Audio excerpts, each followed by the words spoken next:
தமிழ்நாட்டில் வந்துட்டு உங்களையும் திரு ராமதாஸை வந்துட்டு இளைய தலைமுறைக்கு வந்து பெரியாரா எடுத்துக்காட்டா சொல்லியிருக்காரு சார். அது நீங்க எப்படி பாக்குறீங்க? கடும் வார்த்தை போர் 2 பேருக்கு இருந்த மத்தியும் உங்களை வந்து ஒரு எடுத்துக்காட்டா சொல்லியிருக்காரு.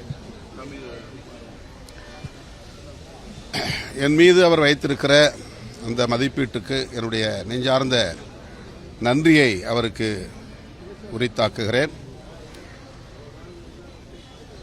பெரியாரை நாங்கள் ஏற்க முடியாது என்று சொல்லிவிட்டு திருமாவளவன் தான் எங்களுக்கு இளம் தலைமுறையினருக்கு பெரியார் என்று சொல்லுவது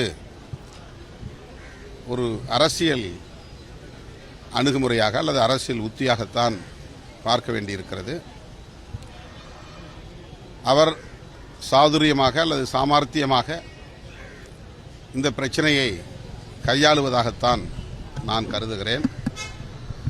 அவர் பெரியார் வழிவந்தவர், பெரியார் அரசியலை பேசியவர், பெரியார் இயக்கங்களின் மேடைகளில் அரசியல் கற்றுக்கொண்டவர், அரசியலை பேசியவர், விடுதலை சிறுத்தைகளின் மேடைகளிலும் முழங்கியவர் என்கிற அந்த உரிமையோடு நான் அவருக்கு தெரிவித்துக் கொள்ள விரும்புவது, பெரியாரின் பகைவர்கள் என்ன உத்தியை கையாளுகிறார்களோ, பெரியாரை வீழ்த்துவதற்காக பெரியார் காலத்திலிருந்து போராடிக் கொண்டிருக்கிற சக்திகள் அவர்கள் யார் என்று அவருக்கே தெரியும்.